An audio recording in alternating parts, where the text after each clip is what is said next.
Hello दोस्तों, code for job channel में आपका स्वागत है। मेरा नाम नीरज है। अब तक हम लोगों ने एसक्यूएल से रिलेटेड जितने भी इंटरव्यू क्वेश्चंस थे जो मोस्ट इम्पोर्टेंट थे, टॉप 50 क्वेश्चंस हम लोगों ने देखे थे। आज से मैं नई सीरीज शुरू करने जा रहा हूँ। ये है सी शार्प के इंटरव्यू क्वेश्चंस। इसमें क्या है कि मतलब जो भी बंदा सी शार्प का इंटरव्यू देना चाहता है, तो मतलब फ्रेशर से लेके एक्सपीरियंस अगर 15 ईयर तक भी है तब भी कोई दिक्कत नहीं है। वो इजीली इससे क्रैक कर देगा। ठीक है, इसमें क्या है कि मैंने जो क्वेश्चन है, बड़े क्वेश्चन पूछे जाते हैं वो तो अलग ही हैं, साथ में बहुत सारे छोटे छोटे क्वेश्चंस पूछे जाते हैं कि जैसे can we create the constructor of interface. उसमें यस नो में जवाब देना रहता है। तो इस टाइप के क्वेश्चंस भी मैंने इसमें ले रखे हैं। ठीक है, तो चलिए शुरू करते हैं आज का टॉपिक। मैं 10 क्वेश्चन पर डे कराऊंगा, है ना। इसमें करीब 100 क्वेश्चन तक ये जाएगा, क्योंकि छोटे छोटे क्वेश्चन इसमें बहुत ज़्यादा बढ़ जाते हैं। और सी शार्प जो है वो बेस है डॉट नेट डेवलपर्स के लिए। तो सी शार्प से वो क्वेश्चन पूछेगा ही पूछेगा, प्रोग्रामेटिकली जैसे भी क्वेश्चन होंगे मैं सारे इसमें कवर कराऊंगा। आप वो कर लीजिएगा, आपके इंटरव्यू निकलना शुरू हो जाएंगे, है ना। चलिए शुरू करते हैं। सबसे पहले है, how does the dot net framework work. तो डॉट नेट फ्रेमवर्क होता क्या है और कैसे वर्क करता है, ये बेसिक क्वेश्चन होते हैं जो अक्सर पूछे जाते हैं। हालांकि जब आप मोस्ट एक्सपीरियंस पर्सन होते हैं, जैसे 5-6 साल का एक्सपीरियंस आपको होता है, तो डॉट नेट फ्रेमवर्क से ना के बराबर क्वेश्चन पूछते हैं। लेकिन अगर आप फ्रेशर होते हैं तो डॉट नेट फ्रेमवर्क से दबा के क्वेश्चन पूछे जाते हैं। तो वो होता क्या है, dot net framework based applications that are written in supportive language like C sharp, F sharp or the Visual Basic are compiled to the common intermediate language. Common intermediate language में compile होते हैं, and the compiled code is stored in the form of an assembly file में assembly file के form में store होते हैं। That has a DLL और the EXE। हमारे पास में दो टाइप के एप्लीकेशन होते हैं, एक तो DLL बेस्ड एप्लीकेशन हम लोग क्रिएट करते हैं और एक EXE बेस्ड एप्लीकेशन क्रिएट करते हैं।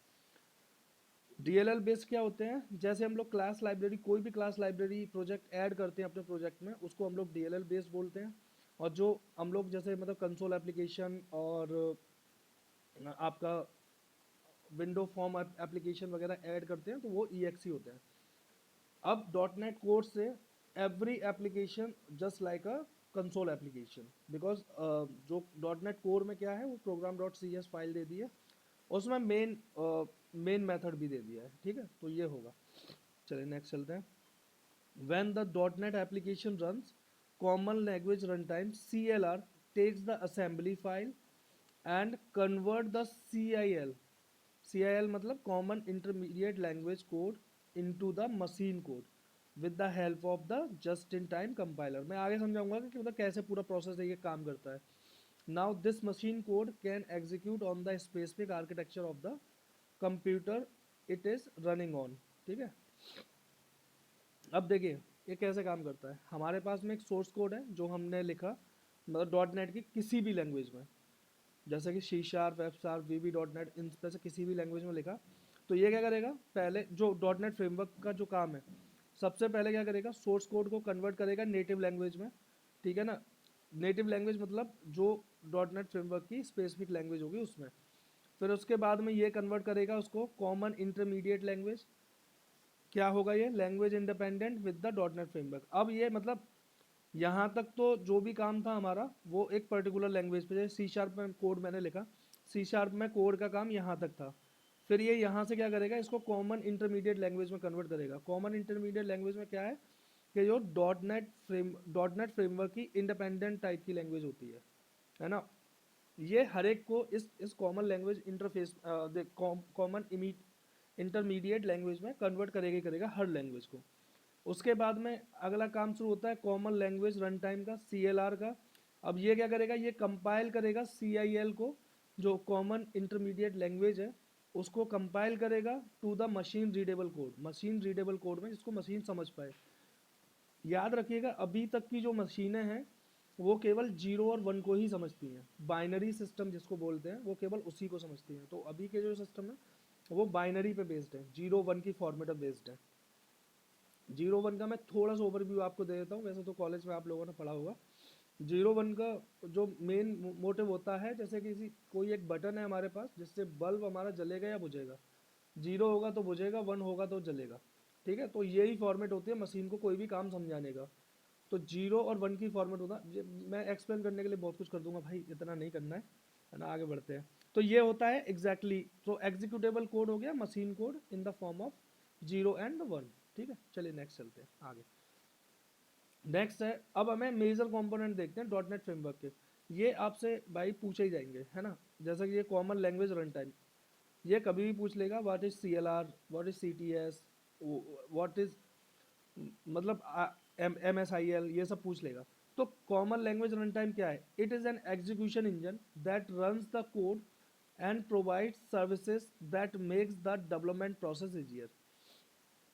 ये एक एग्जीक्यूशन इंजन होता है, ठीक है ना, जो हमारे रन को जो कोड को रन करता है, जिससे कि हमारा डेवलपमेंट प्रोसेस इजी हो जाता है। इसका काम क्या है? CLR का काम है भाई memory management, garbage collection, type safety, exception handling, security, thread management, ये सारे इसके काम हैं।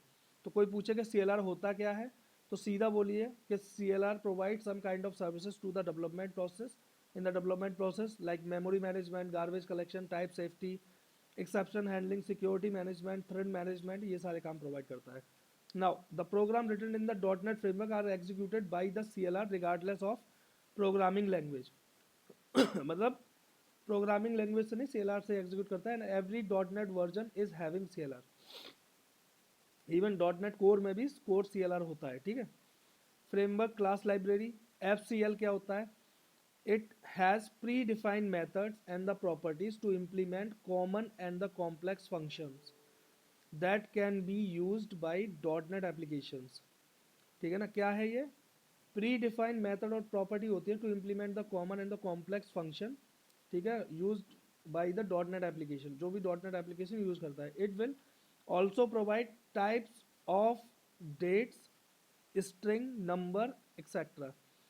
This class library includes API for database connection, file reading and the writing drawing। देखिए, जो फ्रेमवर्क क्लास लाइब्रेरी होती है वो क्या करती है, मतलब जितने भी हम लोगों की इनबिल्ट क्लासेस होती हैं, ठीक है ना, स्ट्रिंग क्लासेस, डेटा टाइप्स और नंबर्स वगैरह की जो मेथड्स वगैरह होते हैं वो इसमें डिफाइन होते हैं। जो प्री डिफाइंड मेथड्स वगैरह होते हैं वो डिफाइन होता है। अब ये कह रहा है API for the database connection, database connection का जो भी कोड होता है, जैसे कि मतलब SQL कनेक्शन वगैरह का वो जो भी होता है वो सारा कुछ FCL में डिफाइन होता है ना। नेक्स्ट चलते हैं।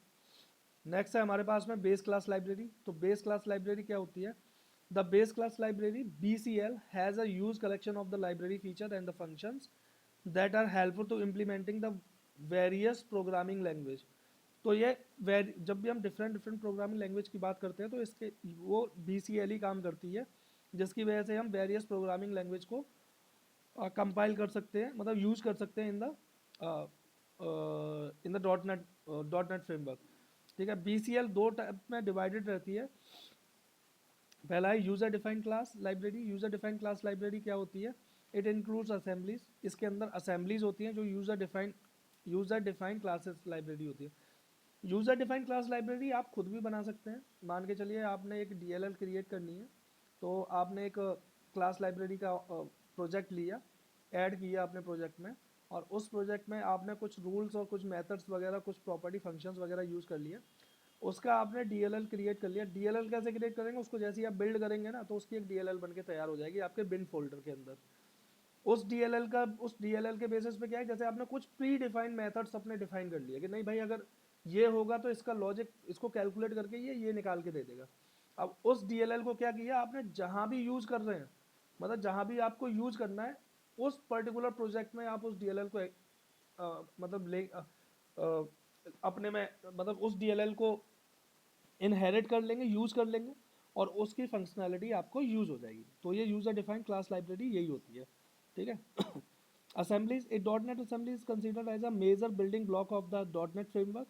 An assembly in the CLI, the common language infrastructure, is a logical unit of the code which is used for the security, development and the versioning ठीक है, किस लिए यूज होते हैं? Security, development and the versioning. Development phase मैंने बता दिया, security पता नहीं क्या होता है, वर्जनिंग भी इससे आप कर सकते हैं। Assembly can be defined in two forms, namely dynamic link library DDL and the executable file or the .exe। ठीक है, when compilation of the .NET program takes place, metadata with the Microsoft Intermediate Language MSIL will be generated and will be stored in the file is called the assembly। metadata को store करती है ये, जो MSIL code होते हैं Microsoft intermediate language, तो उनको store करती है ये किस में? असेंबली में। अब होते हैं pre defined class library. Pre defined class library वही क्लासेस होती हैं जिसके थ्रू आप जो प्री डिफाइंड मेथड वगैरह रहते हैं उनको आप यूज़ करते हैं। ठीक है, तो क्या है? Predefined methods and the classes that are present in the .NET framework. ठीक है, ये याद रखिएगा। अब आता है मेन कॉमन टाइप सिस्टम। क्या होता है कॉमन टाइप सिस्टम? पूछा जाएगा CLR, CTS, यही मोस्टली पूछे जाते हैं, लेकिन मैंने सारे ले लिए क्योंकि एक एक बार आपको पता होना चाहिए अगर आप फ्रेशर हैं तो CTS specifies a standard that will mention which type of data and value can be defined and managed in the memory during the runtime। मतलब डेटा टाइप किस किस टाइप का डेटा टाइप है, जैसे कि स्ट्रिंग डेटा टाइप है तो भाई हमारी हीप मेमोरी में डेटा स्टोर होगा। और अगर नॉर्मल अगर वो लाइक प्रिमिटिव डेटा टाइप है तो प्रिमिटिव डेटा टाइप कहाँ स्टोर होता है? प्रिमिटिव डेटा टाइप स्टोर होता है हमारे सिस्टम की स्टैक मेमोरी में स्टोर होता है। ठीक है, तो ये बस वही डिफाइन करता है। तो यही काम होता है कॉमन टाइप सिस्टम। तो ये क्या करता है? सबके लिए कॉमन टाइप सिस्टम प्रोवाइड करता है। जितने भी .NET फ्रेमवर्क की लैंग्वेज होती हैं उनके लिए मतलब प्रोवाइड करता है एक कॉमन टाइप। ठीक है ना, तो आप चाहे किसी में भी डिफाइन कीजिए, VB.NET में अगर आपने डिफाइन किया है तो वो सेम ही वो उसको कन्वर्ट करके सेम ही ले आएगा C# में। तो एक कॉमन टाइप सिस्टम प्रोवाइड कर दिया इसने .NET फ्रेमवर्क की जितनी भी लैंग्वेज है सबके लिए। Common language specification. Common language specification क्या होता है? ये सबसेट होता है CTS का and define a set of rules and regulation to be followed by the every .NET framework language. तो ये हर एक के लैंग्वेज के लिए एक सेट ऑफ रूल्स डिफाइन करता है। अगर आप .NET फ्रेमवर्क के साथ में कोई भी प्रोग्रामिंग करते हैं तो सभी के लिए एक कॉमन सेट ऑफ रूल्स होंगे। ठीक है ना, वो हर लैंग्वेज फॉलो करेगी, जैसे कि डिफाइनिंग ऑफ द वेरिएबल और वो सारे चीज़ें। मतलब सिंटैक्स थोड़ा डिफरेंट, सिंटैक्स इनका अलग हो सकता है लेकिन बाकी की सारी चीज़ें एक ही रहती हैं। चलिए नेक्स्ट चलते हैं।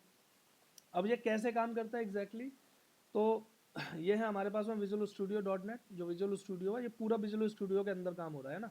तो VB है हमारे पास, C# है, C++ है, जावा स्क्रिप्ट है और बहुत सारी लैंग्वेज होती है इसके अंदर। ठीक है, फिर एक कॉमन लैंग्वेज स्पेसिफिकेशन होता है। जितने भी हम इनमें डेवलप करेंगे वो कॉमन लैंग्वेज स्पेसिफिकेशन से होके जाएगा।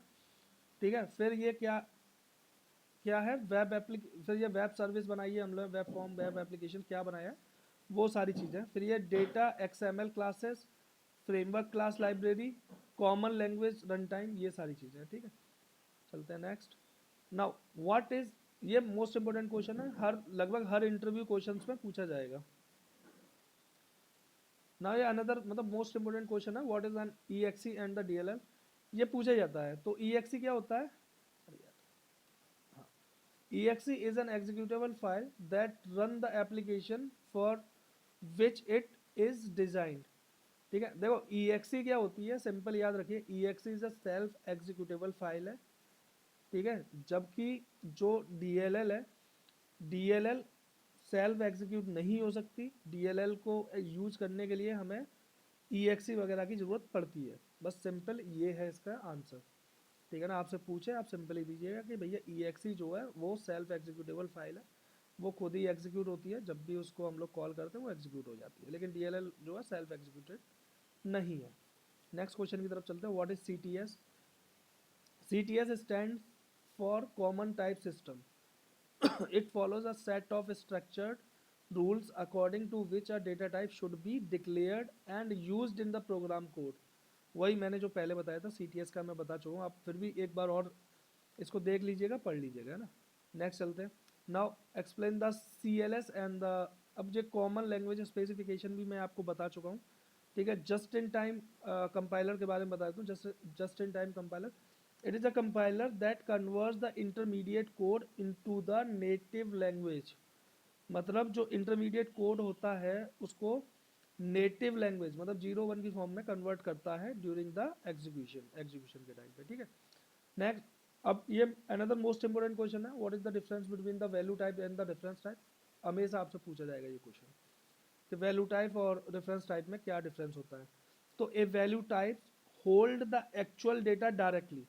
सबसे पहली चीज़ है, the value type hold the actual data directly with the memory location, and the reference type contains the pointer which consists of the address of another memory location that holds the actual data।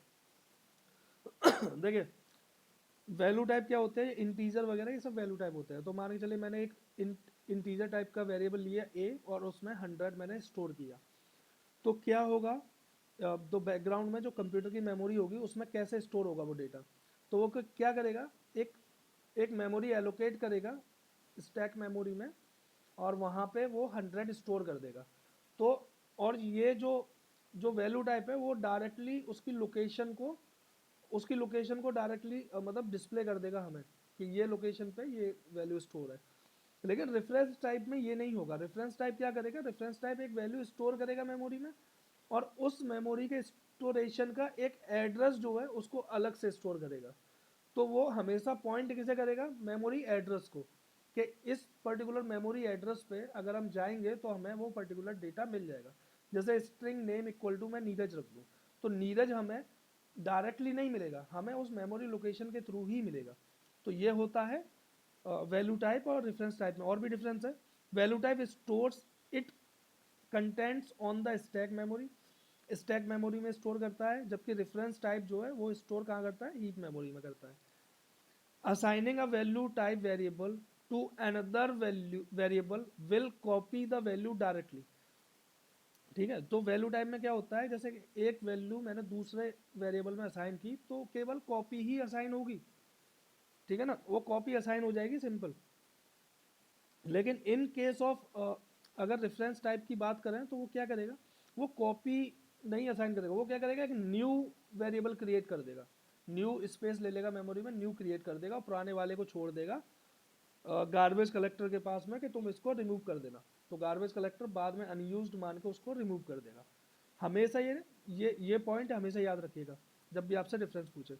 अगला है predefined data types. Structure enums are example of the value type, ठीक है। Classes, objects, array, indexers, interfaces, these are the example of the reference type. ठीक, चलिए बढ़ते आगे। Next question है, what are the difference between the manage code and the unmanage code. ये भी बहुत बार पूछा जाता है। अब मैं आपको सिंपल एक आंसर बता देता हूँ इसका, फिर मैं आगे बढ़ते हैं।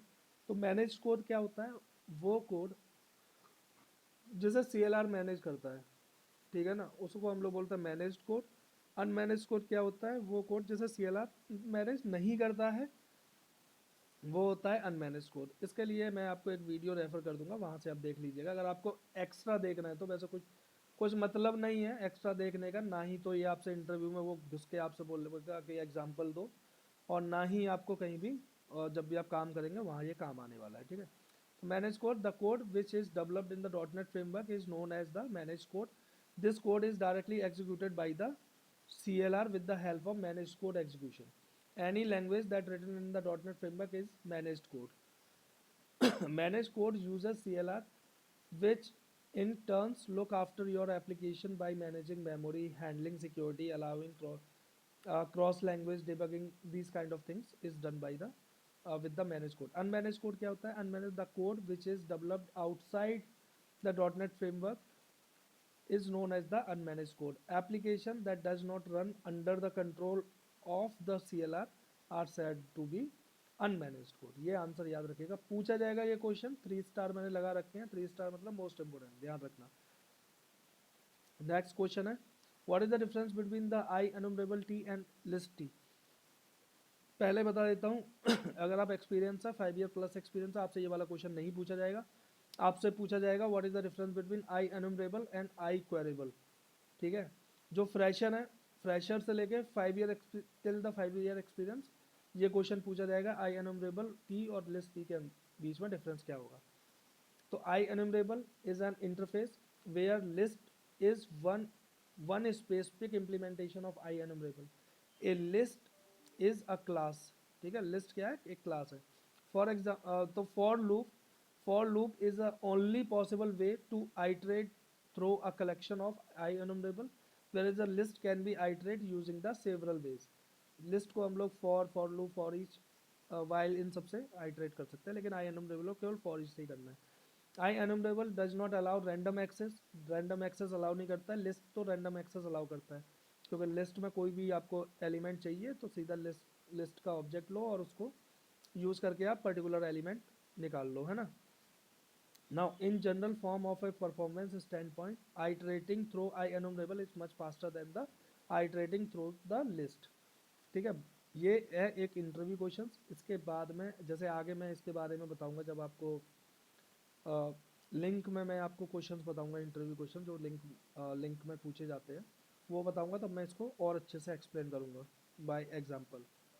चलिए, तो ये किसका आ गया, गलत एग्जांपल रख दिया क्या मैंने। Main class string number dot to string, अच्छा okay. Why should you over, अरे यार क्वेश्चन बाद में आया, स्क्रीन पहले आ गया। नाउ अगला क्वेश्चन है why should you override the to string method. So ये भी क्वेश्चन मोस्ट इंपॉर्टेंट है, मतलब उतना ज़्यादा नहीं है, लेकिन ये पूछा जाता है 10 में से 5 इंटरव्यूज में आपसे पूछा जाएगा। तो all types in dot net inherit from system dot object class, मतलब जो मेन क्लास है वो सिस्टम क्लास है ना, उस सिस्टम डॉट ऑब्जेक्ट से ये सारा कुछ इनहेरिट होता है डायरेक्टली और indirectly. Because of this inheritance every type in dot net inherit the to string method from system dot object class, ठीक है। तो ये एक छोटा सा आंसर है, वो याद रखिएगा। ये क्वेश्चन, ये एक आंसर मैंने दे दिया है कि अगर आपको इस इंटीजर को कन्वर्ट करना है स्ट्रिंग में, तो आपको डॉट टू स्ट्रिंग करके करना रहेगा। तो ये होता है ओवरराइडिंग। तो हम क्या कर रहे हैं, टू स्ट्रिंग मेथड को ओवरराइड कर रहे हैं, ठीक है। What is the difference between the string keyword and the system dot string class. कोई डिफरेंस नहीं है, बस ये पूछते हैं, ठीक है ना। सिस्टम डॉट, ये कैपिटल स्ट्रिंग जब आप लिखते हैं वो एक क्लास होती है, और छोटा वाला वो अलियास होता है उस क्लास का। आपको अगर डिफाइन करना है कोई भी वेरिएबल, आप स्मॉल वाला स्ट्रिंग भी ले सकते हैं और कैपिटल वाला स्ट्रिंग भी ले सकते हैं, कोई डिफरेंस नहीं है, ठीक है। चलो आज के लिए बस इतना ही, मिलते हैं कल नेक्स्ट वीडियो में, तब तक के लिए have a great day, thank you for watching. अब यार चैनल को सब्सक्राइब कर लिया कीजिए प्लीज़।